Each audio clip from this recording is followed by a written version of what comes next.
बता दें। असल में वो पसंद तब भी हो सकती है ना जब आपने पढ़ा ही ना हो। सर जी ये गरम पकोड़े हैं, ये भी खा लें, ये सख्त हो गए तो ना उगले जाएंगे ना निकले जाएंगे। ये मैं आपको सही बता रहा हूँ। चैप्टर 15 और 16 वो वाले पकोड़े हैं जो गरम गरम खा लिए तो खा लिए जी, ये नहीं खाए जाएंगे बाद में। जी भाई आप जितने मर्जी गरम कर लें ये गले में जाके फंस जाएंगे। जो पहली बार पके होते हैं वो ठीक होते हैं। लो सर शुरू करें। असेसमेंट की बातें चल रही थी। असेसमेंट में असेसमेंट होता है चेक करना। आप जिस वक्त टैक्स पेयर ने रिटर्न फाइल की समझा जाएगा कमिश्नर ने उसको चेक कर लिया। जिस दिन टैक्स पेयर ने रिटर्न फाइल की समझा जाएगा कमिश्नर ने उसी दिन असेसमेंट ऑर्डर दे दिया। सर अगर इनकम्प्लीट इंफॉर्मेशन थी, कमिश्नर ने टैक्स पेयर को बताया, टैक्स पेयर ने उसकी बात मान ली, तो जब उसने उनको वाइफ दिए समझा जाएगा रिटर्न फाइल हो गई। लेकिन अगर टैक्स पेयर ने कमिश्नर की बात ना मानी, उस इनकम्प्लीट इंफॉर्मेशन को कंप्लीट करने के लिए डाटा नहीं दिया, तो समझा जाएगा जैसे टैक्स पेयर ने रिटर्न जमा कराई नहीं थी। फारूक अगर कमिश्नर ने टैक्स पेयर को कहा मुझे इंफॉर्मेशन दो, रिटर्न जमा कराओ, वेल्थ स्टेटमेंट जमा कराओ, और टैक्स पेयर ने उसकी बात को सुनी अनसुनी कर दी, उसकी बात पे तवज्जो नहीं दी, तो कमिश्नर मजबूर होकर जजमेंट की बेस पर इनकम कैलकुलेट करेगा और टैक्स लागू करेगा। ये जो जजमेंट है इस तरह की असेसमेंट को बेस्ट जजमेंट असेसमेंट कहते हैं।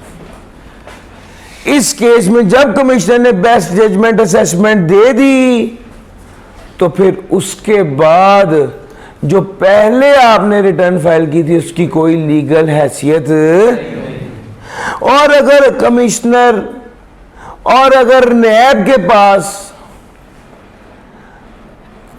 तीसरा केस बताया लगो, नैब के पास किसी बंदे के कंसील्ड एसेट आए जिसको नैब ने सीज कर लिया, या नैब ने किसी पर्सन के कंसील्ड एसेट को सीज कर लिया और टैक्स वालों को भी इस बात का पता चला लेकिन इंफॉर्मेशन अवेलेबल नहीं थी, तो टैक्स वाले प्रोविजनल असेसमेंट दे देंगे जब तक उनके पास बेस्ट जजमेंट असेसमेंट या असेसमेंट जितनी इंफॉर्मेशन अवेलेबल नहीं है, आर्जी तौर पे असेसमेंट दे दी जाएगी, उसको प्रोविजनल असेसमेंट कहेंगे।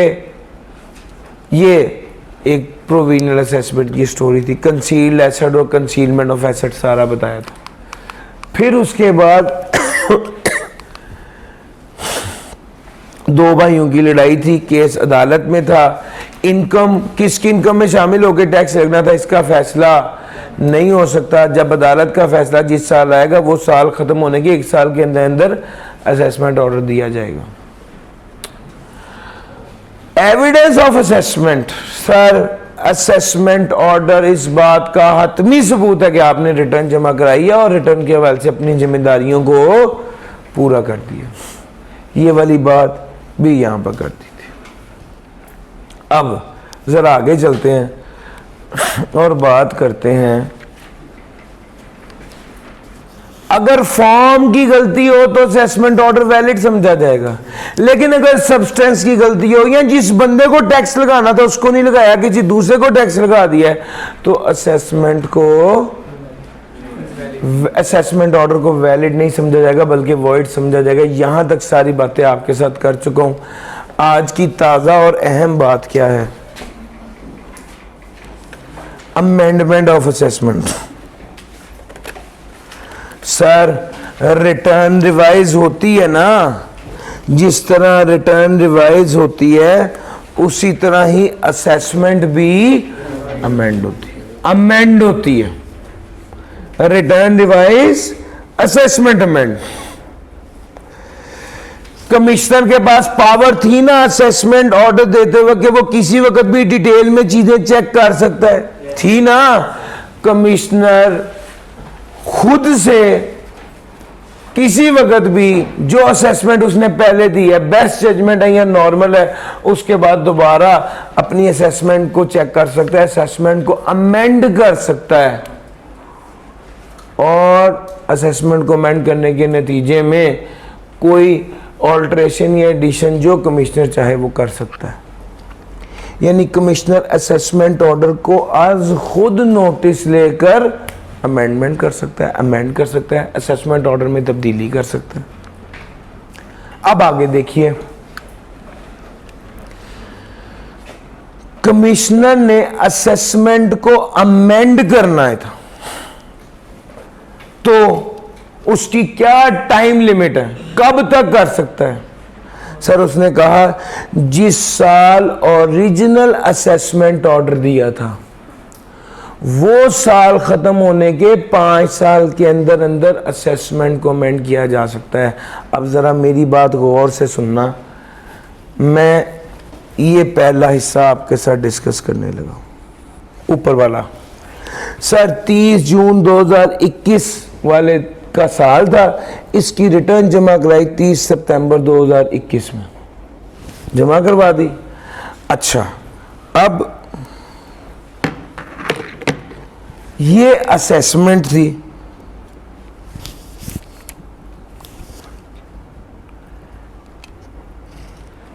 अच्छा जनाब, ये ईयर था, ये रिटर्न फाइल की थी, जिस दिन रिटर्न फाइल की उस दिन समझा जाएगा असेसमेंट ऑर्डर आ गया, यस और नो?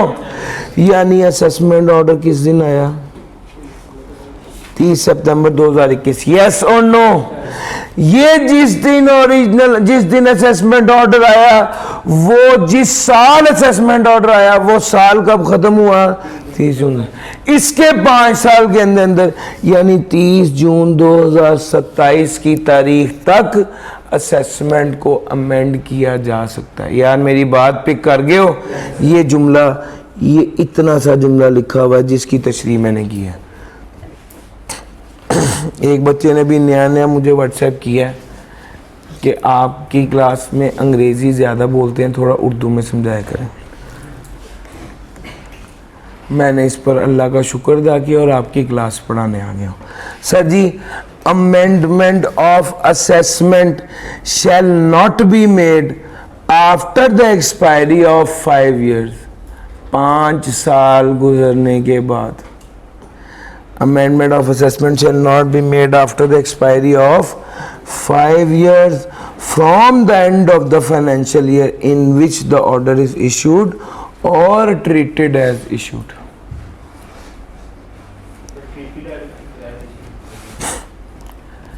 सर जिस दिन असेसमेंट ऑर्डर इशू हुआ था या ट्रीटेड एज, भाई आपने पूछा? जी, इसका जवाब सुन लीजिए। जब आपने रिटर्न फाइल की थी तो समझा गया था कि असेसमेंट ऑर्डर आ गया, सच्ची मुची तो नहीं आया था। बात समझ में आ रही है? इसको कहते हैं ट्रीटेड एज इशूड। सर अगली बात देखना, ये वाली बात मैं दोनों बातें बता चुका हूं। जिस दिन आपने रिटर्न रिवाइज की उस दिन समझा जाएगा असेसमेंट अमेंड हो गई है। जिस दिन आपने रिटर्न रिवाइज की उसी दिन समझा जाएगा अमेंडेड असेसमेंट ऑर्डर आ गया है। पढ़िए ये दो बातें। If a tax payer furnishes a revised return of income, Commissioner shall treat the revised return as amended assessment of the taxable income and the tax payable thereon as set out in the revised return. The taxpayer's revised return shall be taken to be amended assessment order issued to the taxpayer by the Commissioner on the date the revised return was furnished. वो कहता है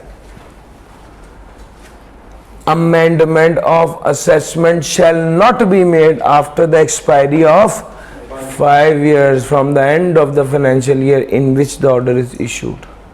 If a taxpayer furnishes a revised return of income, Commissioner shall treat the revised return as, sir जब आपने return को revise किया एक काम तो ये हो रहा है कि कमिश्नर साहब ने आज खुद नोटिस लिया है और एक दूसरा काम ये हो रहा है कि आपने रिटर्न रिवाइज किया है। सर आपने रिटर्न रिवाइज की तो भी समझा जाएगा कि असेसमेंट ऑर्डर अमेंड हो गया। यार मेरी बात समझ आ रही है?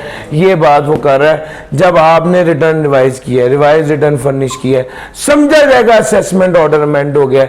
जिस दिन आपने रिटर्न रिवाइज की समझा जाएगा उसी दिन अमेंडेड असेसमेंट ऑर्डर आ गया कमिश्नर की तरफ से। बात पिक कर गए, यस और नो? सर आगे आ जाओ।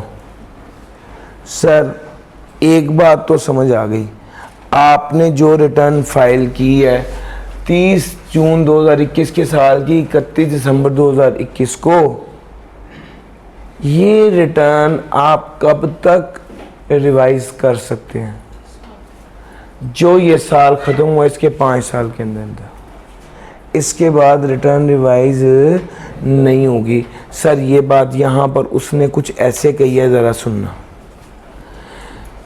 कमिश्नर, अब उसने एक और शिकवी डाली है और उसके बाद ये बात कही है, सुनना। कमिश्नर असेसमेंट ऑर्डर को अमेंड कर सकता है। हाँ जी। कितनी बार? As many times as may be necessary, जितनी बार वो जरूरी समझे उतनी बार असेसमेंट को अमेंड कर सकता है। अलबत्ता द ओरिजिनल असेसमेंट ऑर्डर में previously within the later of, इसने टाइम की लिमिट बताई है, टाइम की लिमिट बताई है। नंबर कितनी बार असेसमेंट अमेंड कर सकता है, कोई मसला नहीं, जितनी बार मर्जी कर ले। कब तक असेसमेंट अमेंड कर सकता है? उसने कहा जब ओरिजिनल असेसमेंट आई थी ना, उसके जिस साल ओरिजिनल असेसमेंट ऑर्डर आया था वो साल खत्म होने के 5 साल के अंदर अंदर, या जिस साल अमेंडेड असेसमेंट ऑर्डर आया था वो साल खत्म होने के 1 साल के अंदर अंदर, विच एवर इज लेटर। अब ये दूसरी बात है। पहली बार उसने जो बात की थी वो सिर्फ सिंगल बात थी, कमिश्नर ने असेसमेंट को अमेंड करना था। अब ये दूसरी बार बात कर रहा है। ये जो बात कर रहा है ये एक से ज्यादा बात, पहली बार असेसमेंट अमेंड हुई तो ये तरीका था, अगर दूसरी बार असेसमेंट अमेंड हुई तो कब तक, कितनी बार कर सकता है? जितनी बार मर्जी करे। कब तक कर सकता है? पिछली बार जब असेसमेंट अमेंड हुई थी जिस साल, वो साल खत्म होने के 1 साल के अंदर अंदर, और ओरिजिनल असेसमेंट जब ऑर्डर आया था वो साल खत्म होने के 5 साल के अंदर अंदर, विच एवर इज लेटर। 2 बार पास पेपर में सवाल आ चुका है इसमें से, थोड़े चौकस हो जाओ, ठीक है? सर सुनो, यही एग्जाम्पल मैं एक्सटेंड करने लगा हूं, कलर चेंज कर रहा हूं समझाने के लिए। सर आपकी 30 जून 2021 के साल की रिटर्न आपने फाइल की 30 सितंबर को। अब ये पहली जो रिटर्न जब आपने फाइल की थी और पहला असेसमेंट ऑर्डर आया था, ये ओरिजिनल असेसमेंट ऑर्डर था। यार मेरी बात समझ आ रही है? जिस दिन आपने पहली बार रिटर्न फाइल की और असेसमेंट ऑर्डर आया, ये ओरिजिनल असेसमेंट ऑर्डर था। जिस साल ओरिजिनल असेसमेंट ऑर्डर आया वो साल खत्म होने के 5 साल के अंदर। यार यही बात बता रहा हूं ना, ये पहले भी बता चुका हूं, ये वन सेम है।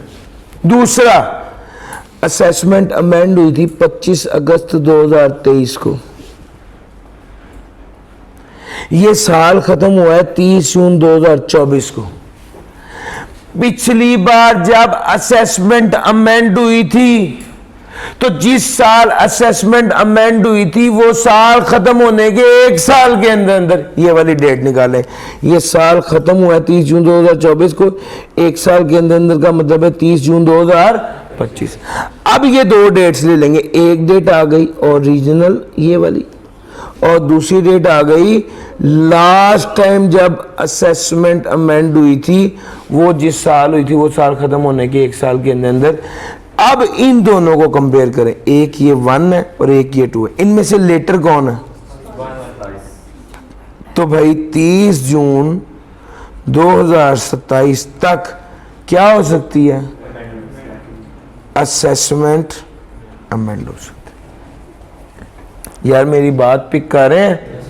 सर मैंने आपको कोई लंबी चौड़ी बात नहीं बताई, सिर्फ ये यहां से लेके यहां तक, यहां से लेकर यहां तक, ये 2 लाइनें एक बार पढ़ लीजिए।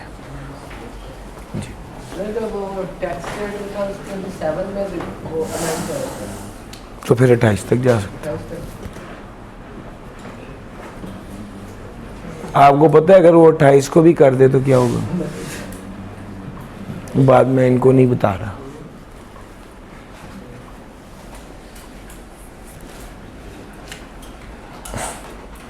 आपको समझ आ गई इस बात की जो हमने भी की है? ये वाली अच्छा हुआ। सर जी अगर असेसमेंट अमेंड हुई है 2027 के साल में तो फिर यही वाला रूल लगेगा। यहां पर 27 आएगा लेकिन असेसमेंट अमेंड 2027 में होगी, प्लस 1 करेंगे 28 आ जाएगा, तो अगले साल फिर अमेंड कर सकेंगे। और ये सिलसिला अगर हर साल असेसमेंट अमेंड होती रहे तो फिर हर साल एक एक साल बढ़ता रहेगा। असेसमेंट कितनी बार अमेंड हो सकती है? जितनी बारी मर्जी। साल का ही चक्कर है ना। अगर लास्ट ईयर में असेसमेंट अमेंड हुई है तो साल खत्म होने के 1 साल आगे अगला साल फिर टाइम मिल जाएगा। असेसमेंट अगर अमेंड होती रहेगी तो टाइम बढ़ता रहेगा। लेटर होती है बाद वाली, तो वो बाद वाली बढ़ जाएगी ना। सर समझ आ गई ये बात?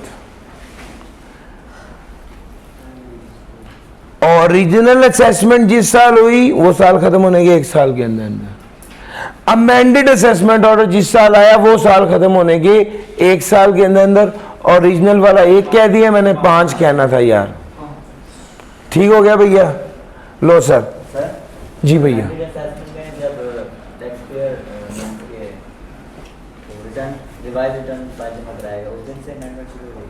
टैक्स पेयर ने रिटर्न रिवाइज की तो समझा जाएगा कमिश्नर ने असेसमेंट ऑर्डर अमेंड कर दिए।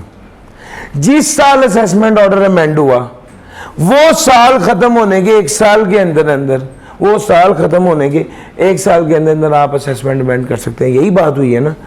तो ये इस तारीख को असेसमेंट अमेंड हुई, ये साल 24 में खत्म हुआ, तो 30 जून 2025 तक कर सकते हैं असेसमेंट को। मैं तो सर जी बात समझ आ गई है?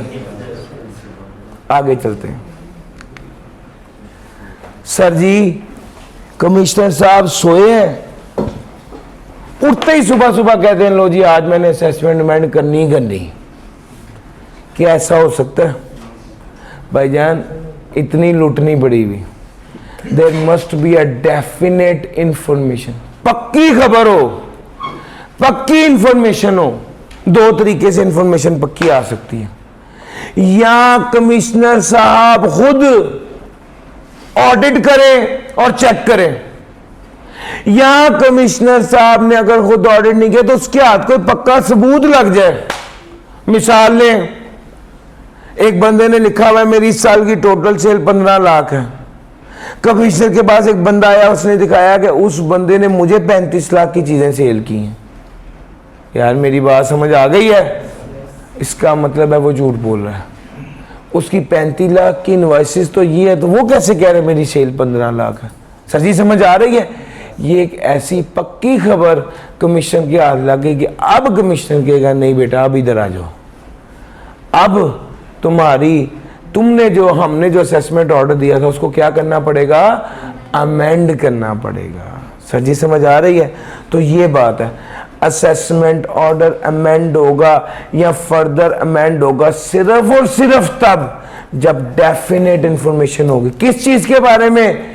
कि टैक्स पेयर ने छुपाई हैं चीजें, टैक्स पेयर ने इनकम को कम शो किया है या खर्चों को ज्यादा शो किया है या रिफंड ज्यादा शो किया है या लाइबिलिटी कम शो की है या हेड्स ऑफ इनकम को मिसक्लासिफाई कर दिया। उसने प्रॉपर्टी और बिल्डिंग को इकट्ठा किराए पर दिया हुआ था और इनकम फ्रॉम प्रॉपर्टी में ले गया। सही किया या गलत किया? किस साइड में जाना चाहिए था? अदर सोर्स में। इसको कहते हैं मिसक्लासिफिकेशन। एनटीआर को एफटीआर कर दिया है, मिसक्लासिफिकेशन। सच्ची समझ आ रही है? अगर इस तरह का कोई सीन हुआ है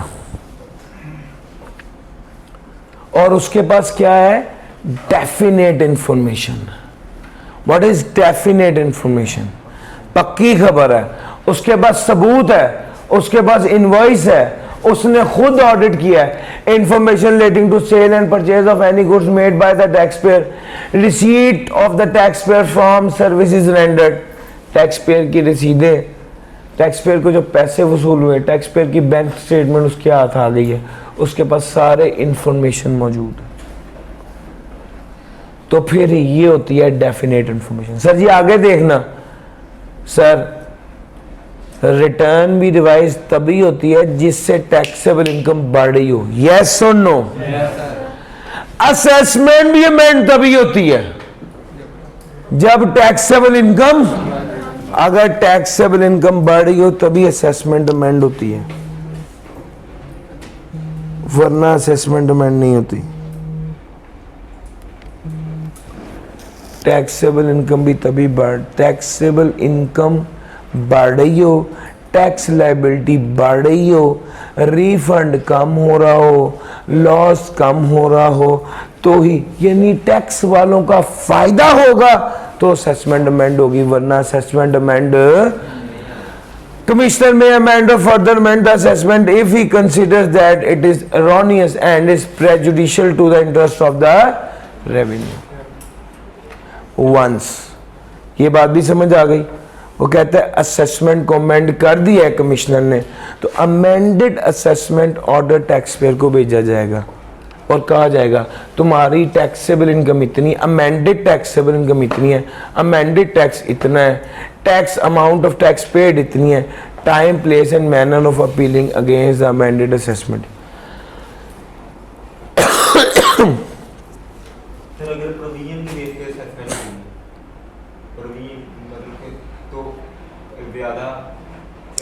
वो फिर प्रोविजनल अमेंडमेंट होती है, वो फिर ये वाली असेसमेंट की अमेंडमेंट नहीं होती। सर प्रोविजन की बेस जो अमेंडमेंट होती है ना, उसमें हमेशा इंक्रीज की ही बात होती है, डिक्रीज वाली बात नहीं होती, ठीक है।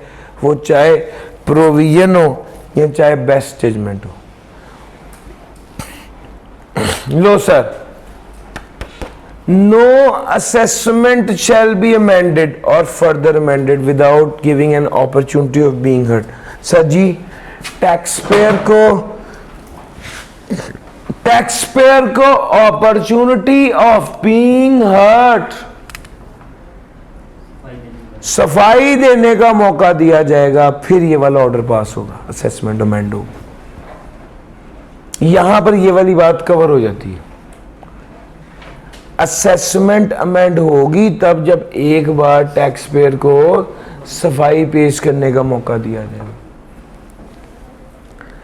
अब एक बात और समझो, हाँ अब ये वाली बात समझो। अभी तक हम दो मौकों पर असेसमेंट और असेसमेंट की अमेंडमेंट की बात कर रहे हैं। असेसमेंट ऑर्डर दिया, असेसमेंट ऑर्डर आया कब? जब टैक्स पेयर ने रिटर्न फाइल की, टैक्स पेयर ने रिटर्न को रिवाइज किया तो असेसमेंट ऑर्डर अमेंड होना है। या दूसरे केस में कमिश्नर ने असेसमेंट ऑर्डर दिया हुआ था, उसको ऑडिट किया। यार मेरी बात, दो ही केसेस है ना असेसमेंट अमेंड होने के। एक तो ये है कि या तो टैक्स पेयर रिटर्न रिवाइज कर दे या कमिश्नर आज खुद ऑडिट शुरू कर दे, डिटेल में चेक करे। और ऑडिट के बाद, यार याद रखना, ऑडिट के बाद शो कॉज नोटिस दिया जाता है। आपने ये बात रिटर्न रिवाइज कब होती है उसके हवाले से भी पढ़ा, याद है? शो कॉज नोटिस से पहले 25% पेनल्टी थी, शो कॉज नोटिस के बाद हुई है ना बात।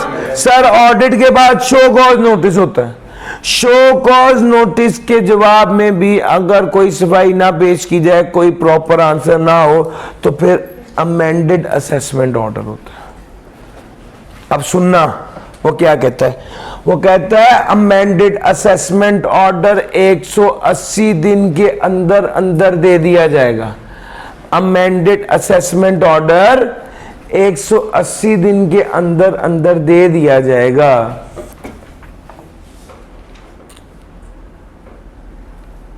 किसके 180 दिन के अंदर अंदर? शो कॉज नोटिस को इशू करने के। ऑडिट हुआ, शो कॉज नोटिस इशू किया, आपने कहा तुम बताओ तुमने अपनी इनकम कम क्यों शो की। इस शो कॉज नोटिस के 180 दिन के अंदर अंदर क्या आ जाएगा, अमेंडेड असेसमेंट ऑर्डर आ जाएगा। अमेंडेड असेसमेंट ऑर्डर 180 दिन ऑफ शो कॉज नोटिस के अंदर अंदर आ जाएगा। हाँ, एक्सटेंशन 90 दिन की मिल सकती है। ये प्रोविजन एप्लीकेबल होगी शो कॉज नोटिस पर जो 1 जुलाई 2021 के बाद आई। ये नई प्रोविजन आई है। 1 जुलाई 2021 के बाद जो शो कॉज नोटिस दिए गए हैं उस पर ये प्रोविजन अप्लाई होनी है, उसके अलावा पुरानों पर नहीं होनी। शो कॉज नोटिस के बाद कितने दिन तक टैक्स पेयर को टाइम होता है उसका? शो कॉज नोटिस के बाद उसने सफाई देनी होती है। ये लॉ ने ये नहीं बताया, इस केस में नहीं बताया, सेल्स टैक्स उसने बताया हुआ है कि कितने दिन के अंदर अंदर उसने करना है, लेकिन नोटिस के बाद उसने जवाब देना होता है। अच्छा, अब अगर 180 दिन गुजर गए हैं और उसकी जानिब से या जवाब आया या नहीं आया, लेकिन 180 दिन बाद अमेंडेड असेसमेंट ऑर्डर इशू कर दिया जाएगा। 90 डेज की मजीद एक्सटेंशन मिल सकती है, यानी 180 दिन में 180 डेज में 90 डेज ऐड हो सकते हैं अगर वो रिक्वेस्ट करे तो। 180 दिन के अंदर अंदर उसने अमेंडेड असेसमेंट ऑर्डर देना है। असल में ये वाली बात टैक्स पेयर के लिए नहीं है। इस ऑर्डिनेंस ने ये वाली बात किसके लिए लिखी है? कमिश्नर साहब के लिए जेडे आराम ना सुते हैं। उनको कहा है कि 180 दिन के और अंदर अंदर तुमने क्या करना है, अमेंडेड असेसमेंट ऑर्डर देना।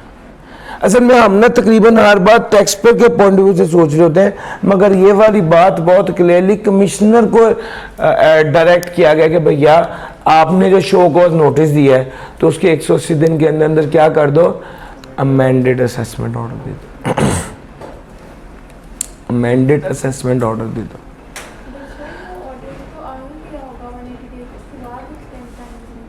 कौन कैसे आ गया होगा? शो कॉज नोटिस दिया, शो कॉज नोटिस दिया, उसके 180 दिन के अंदर अंदर अमेंडेड असेसमेंट ऑर्डर आ जाएगा। कौन देगा? कमिश्नर देगा। कमिश्नर ने कहा जी मैं ताखीर है, मैं भी नहीं कर सकता, तो उसे 90 दिन की एक्सटेंशन मिल जाएगी, कमिश्नर को मिल जाएगी। अमेंडेड असेसमेंट ऑर्डर किसने देना है? कमिश्नर ने देना है। अच्छा, अब जरा अगली बात सुनना। ये एक अच्छा, जैसे ही मुझे शो कॉज नोटिस आया मैं कोर्ट से जाके स्टे ऑर्डर ले आया।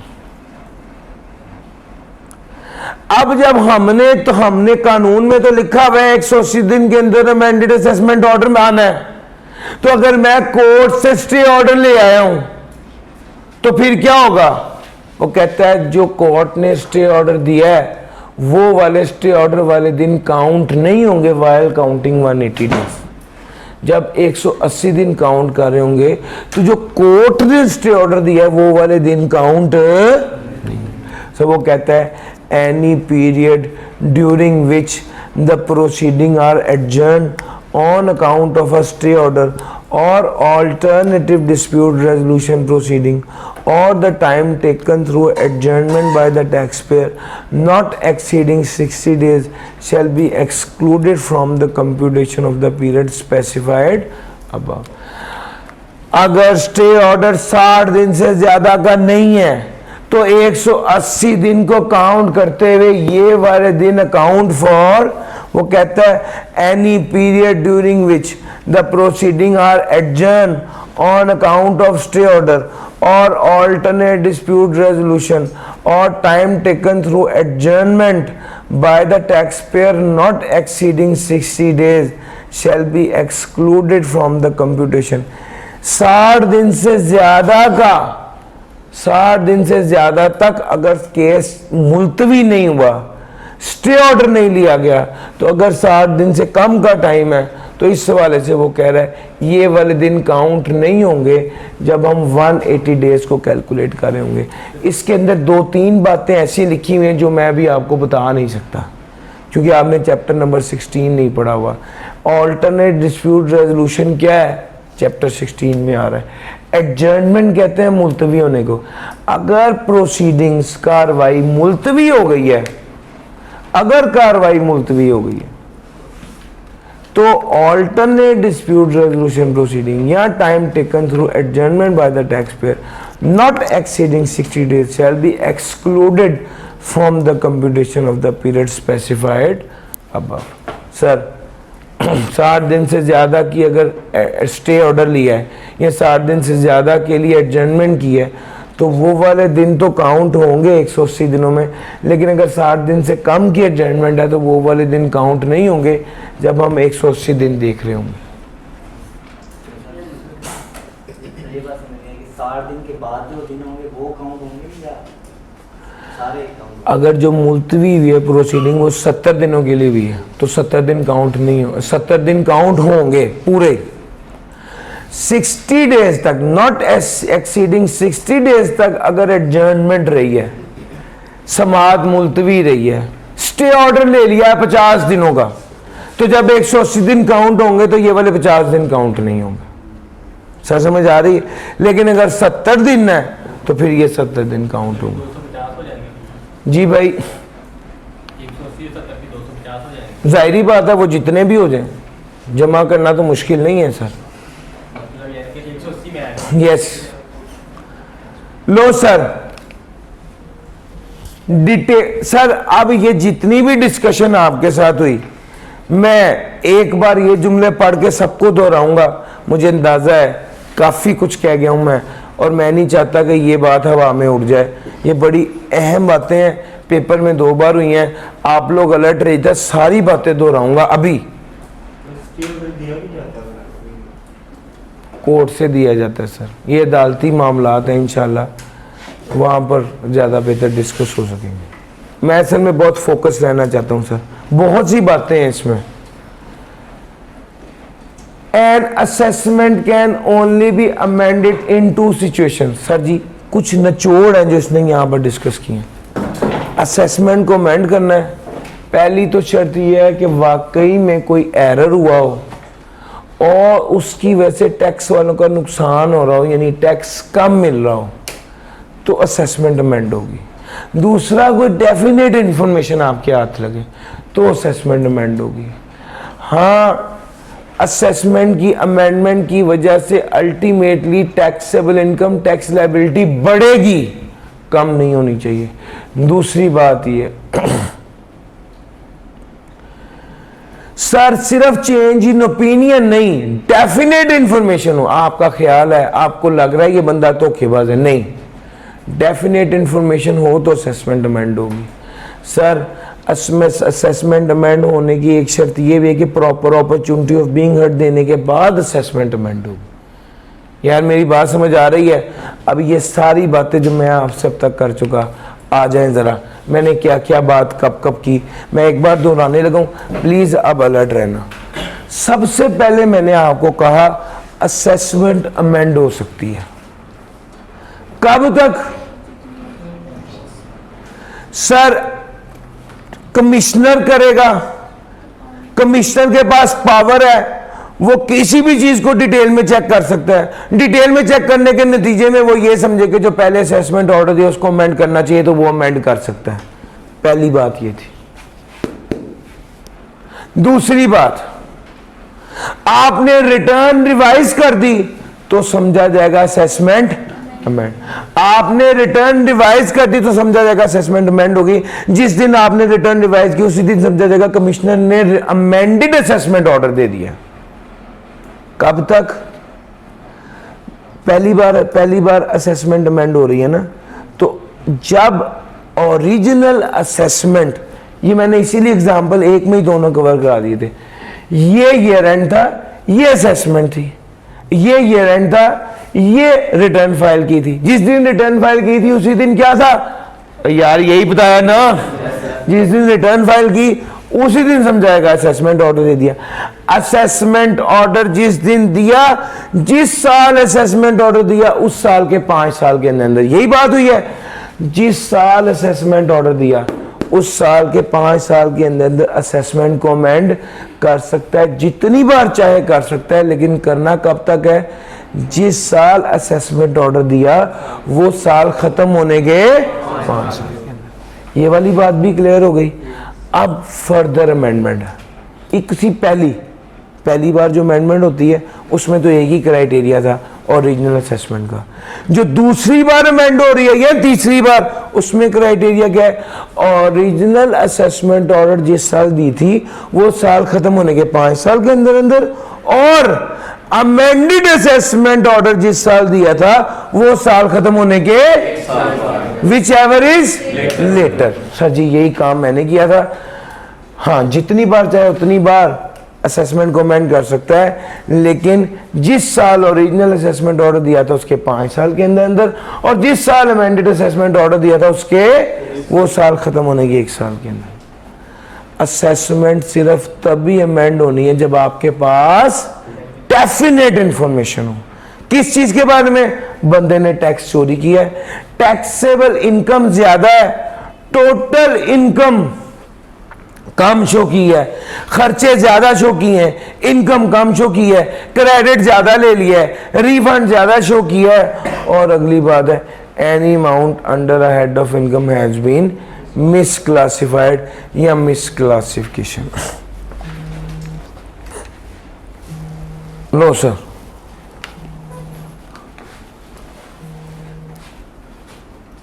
डेफिनेट इंफॉर्मेशन क्या है? आपके पास पक्के सबूत मौजूद हों। इंफॉर्मेशन रिलेटिंग टू सेल्स और purchase of any goods made by the tax payer, receipt of the tax payer from services rendered और other receipts relating to the acquisition, possession, disposal of any money, asset, valuable article और investment. Sir आपके पास proper ठोस क्या हो? सबूत मौजूद हो। Commissioner में अमेंड, सर अब कमिश्नर ने असेसमेंट को अमेंड कब करना है? उसके पास गलती थी और उसकी वजह से टैक्स वालों का नुकसान हो रहा था। असेसमेंट को अमेंड करने के नतीजे में टैक्स वालों को टैक्स ज्यादा मिल रहा होगा या रिफंड कम हो रहा होगा। यार मेरी बात पिक कर रहे हो? ये सर असेसमेंट को अमेंड सिर्फ तब करेंगे जब कोई गलती हो और उससे टैक्स वालों का नुकसान हो रहा हो। असेसमेंट को अमेंड किया तो क्या करेंगे?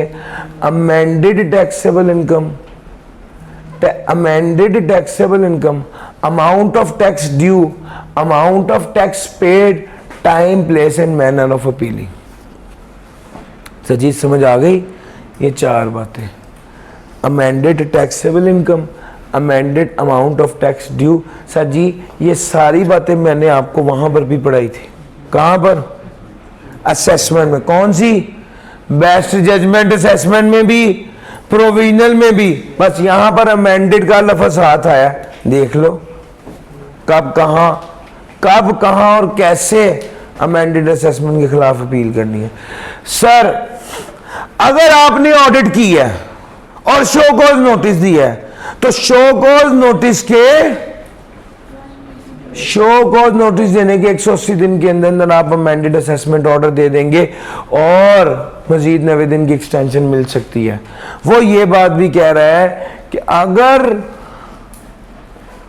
Stay order any period during which the proceeding are adjourn, अब आपने अगर इस अमेंडेड असेसमेंट के शो कॉज नोटिस के बाद क्या मिल गया आपको? स्टे ऑर्डर ले लिया है, तो 60 दिन तक के, नॉट एक्सीडिंग 60 डे, 60 दिन तक की जो एडजर्नमेंट है वो काउंट नहीं होगी जब आप 180 दिन गिन रहे होंगे। यानी कमिश्नर ने जब देखना है तो उसने 180 दिन तक का जो एडजर्नमेंट हुई है वो वाले दिन काउंट नहीं करने कि 180 दिन के अंदर फैसला सुना था। सर जी ये सारी बातें आपके साथ, यार क्या आप क्लियर हुआ है? यस और नो? लो सर एक बार फिर घर जाके, सॉरी मैंने एक बार कह दिया मुझे माफ करना, 3 बार फिर घर जाके इसको जरूर पढ़ना है आपने। सर मैं सोच समझ के आपको कहा है कि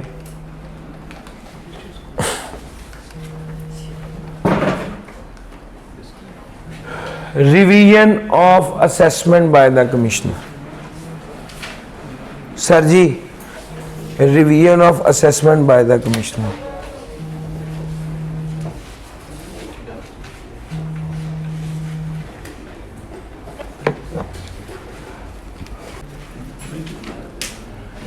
सर सर अभी तो आपने बताया था कि रिटर्न रिवाइज होती है और असेसमेंट अमेंड होती है, ये हुई है ना बात। लेकिन ये देखो यहां पर असेसमेंट रिवाइज हो रही है। अगर कोई सीनियर कमिश्नर किसी जूनियर टैक्स के बंदे की असेसमेंट को तब्दील करे तो उसे रिवीजन ऑफ असेसमेंट कहते हैं। कमिश्नर के पास पावर है, जब चाहे जिस मर्जी रिकॉर्ड को कॉल कर ले, फाइल मंगवा ले और उसकी कार्रवाई शुरू कर दे। और देखिए कि जनाब ऑफिसर इनलैंड रेवेन्यू जो उसका जूनियर अफसर है उसने क्या ऑर्डर पास किया और ठीक किया या नहीं किया। अगर ये समझ लें जिस तरह वो चेकिंग नहीं होती, सीनियर चेक करते हैं, क्या कहते हैं उसको, यानी स्कूल में एक तो टीचर चेक करती है, फिर उसके बाद ऊपर से रीचेकिंग जो होती है, जो मार्किंग कर देखते हैं कि यार नीचे टीचर ने ठीक किया, ये वो वाला हिसाब है। अगर अब रीचेकिंग करते वक्त if after inquiry as is necessary commissioner को लगे कि इस ऑर्डर में रिवीजन की जरूरत है तो कमिश्नर रिवीजन कर देगा। लेकिन अब एक बच्चा है जिसके नंबर बन रहे थे 10 में से 5 और वो पास था, अब ये रीचेकिंग करने वाला बंदा ये को चाहिए या ये रीचेकिंग करने वाला बंदा उसको 10 में से 4 करके फेल नहीं कर सकता। रीचेकिंग की वजह से टैक्स पेयर को नुकसान नहीं होना चाहिए। टैक्स पेयर ने खुद तो नहीं कहा ना रीचेकिंग का, आपने अपने तौर पे की है, तो अब टैक्स पेयर को उसका नुकसान ना दें। वो ये कहता है an order shall not be prejudicial to the person to whom the order relates, जिससे ऑर्डर जिसके मुतालिक ऑर्डर दिया गया उसको नुकसान नहीं होना चाहिए। हाँ बाद वक्त ऐसा भी होता है, सीनियर अफसर ने फाइल देखी है, उसने फाइल उठा के फेंक दी, उसने कहा ये क्या काम किया हुआ, नए सिरे से करो। इसको कहते हैं de novo proceeding, start from the scratch. ये भी हो सकता है कि वो 2-3-4 जगहों पर मार्क कर दे, इसको ठीक करो। मॉडिफिकेशन भी हो सकती है, ऑल्ट्रेशन भी हो सकती है, इम्प्लीमेंटेशन ऑफ डायरेक्शन भी हो सकती है, लेकिन एक क्या है सबसे deadly, de novo proceeding, beginning the proceeding from the scratch. The order giving effect to the direction of the commissioner shall be issued within 120 days. ये 120 दिन के अंदर अंदर इशू किया जाए। तो आपने कहा कि टैक्स पे नुकसान नहीं होना चाहिए। जब कमिश्नर रिवाइज रीचेक करेगा फाइल यूनियन की, तो तब वो दोबारा भी तो इनके भाई वो चेक कर रहा है, इसकी वजह से टैक्स पेयर को नुकसान नहीं होना चाहिए। अगर टैक्सेबल इनकम बढ़ गई तो फिर तो दोबारा कर जी नहीं करेगा ना, वो वाली रिवीजन नहीं करेगा जिससे टैक्स पेयर को नुकसान हो। और बहुत सी गलतियां होती हैं रिटर्न में और बहुत से एरर्स हो सकते हैं, लेकिन कोई ऐसा नहीं करेगा जिससे prejudicial to the person to whom the order relates. चूंकि ये आज खुद चेक कर रहा है, ये बुनियादी तौर पे कमिश्नर की परफॉर्मेंस देख रहा है, ना कि वो जो है वो टैक्स पेयर को उसकी वजह से ज्यादा टैक्स देना पड़े। ये असल पॉइंट है। The commissioner shall not revise any order if appeal is filed against the assessment. Commissioner कोई ऑर्डर ऐसा नहीं रिवाइज कर सकता अगर उस ऑर्डर के खिलाफ पहले ही अपील दायर की जा चुकी है या अपील को दायर करने का टाइम अभी बाकी है, तो भी वो जो है ना असेसमेंट को रिवाइज नहीं कर सकता। या appeal is pending, the order is pending in appeal before the commissioner appeal, या ऑर्डर पहले ही कमिश्नर अपील के पास दायर हो चुका है, यानी इन केसेस में कमिश्नर रिवाइज नहीं करेगा। सर जी आपको मैंने एक बात बताई है, कमिश्नर रिकॉर्ड कॉल कर सकता है, कह सकता है ऑल्ट्रेशन या मॉडिफिकेशन का, लेकिन इसकी वजह से डिनोवो प्रोसीडिंग का भी कह सकता है, लेकिन इसकी वजह से जो पर्सन जिसके हवाले से ऑर्डर दिया जा रहा है उसको उसका नुकसान नहीं होना चाहिए। और कमिश्नर रिवाइज नहीं करेगा ऑर्डर, और अगर अपील जो है is filed against the assessment या time of making the appeal is not expired या order is pending in appeal, ये 3 बात। अगर मामला अपील के पास जा रहा है तो फिर ये कमीशन, ये जो बंदा है ना जिसने वो फाइल उठाई और रिकॉर्ड मंगाया, वो फीका पड़ जाएगा, क्योंकि अल्टीमेटली बात किसके पास चली गई है, वैसे ही हायर अथॉरिटी के पास चली गई। सर समझ आ रही है, ये पॉइंट है। इसलिए वो कहता है अपील वाला कोई भी काम है तो ये वाला बंदा असेसमेंट ऑर्डर रिवाइज नहीं कर सकता। सर एक बात को समझिए, अगला पॉइंट बताने लगा हूं। वो कहता है कि हाँ, हुआ ये है,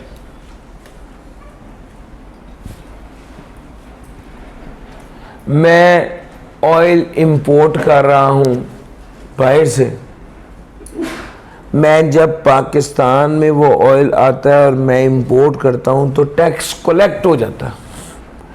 कितना? मिसाल के तौर पे 10%।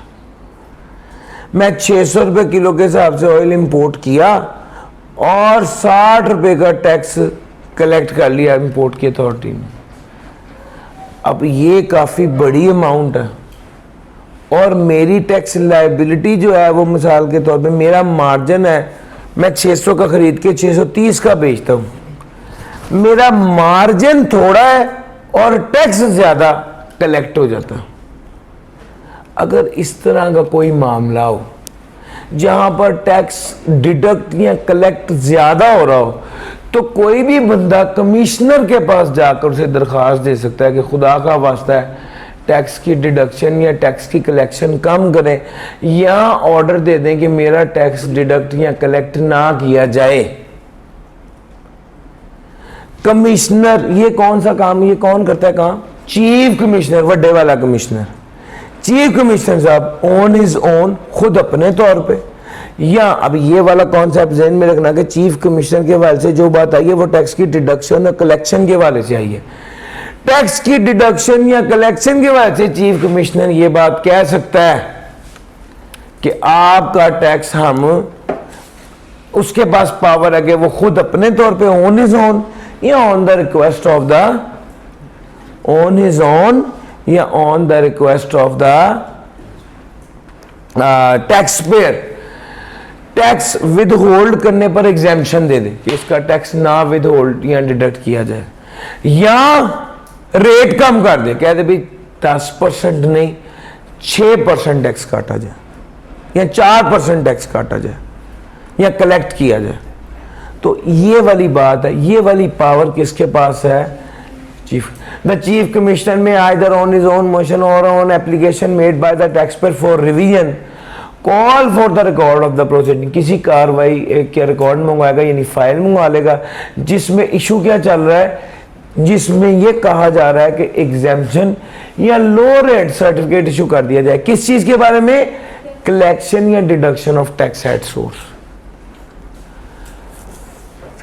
Record of such proceeding shall be called in which an order has been passed by the authority subordinate to him। Sir ये रिकॉर्ड वो बंदा ही कॉल करवा सकता है ना जिससे पहले या ये वाला काम जो है वो इसकी लोअर रैंक के बंदे ने किया हुआ हो। अगर इंक्वायरी किया और चीफ कमिश्नर इस नतीजे पर पहुंचा है कि हाँ टैक्स रेट कम कर देना चाहिए, जिस पर टैक्स डिडक्ट होना चाहिए, एग्जेम्पशन दे देनी चाहिए, तो he may make such order as he may deem fit in the circumstance, however he shall provide a reasonable opportunity of being heard to the taxpayer। हाँ, इसको एक बार टैक्सपेयर को सफाई का मौका जरूर देना चाहिए। तो यहां पर रिवीजन जो हो रही है चीफ कमिश्नर कर रहा है किस चीज के हवाले से? डिडक्शन और कलेक्शन ऑफ टैक्स। यहां पर कमिश्नर कर रहा है अपने सबऑर्डिनेट बंदे के हवाले से, उसको हिदायत दे रहा है कि जी जो तुमने काम किया उसमें तब्दीली करने की जरूरत है वो करो। Sir power of tax authorities,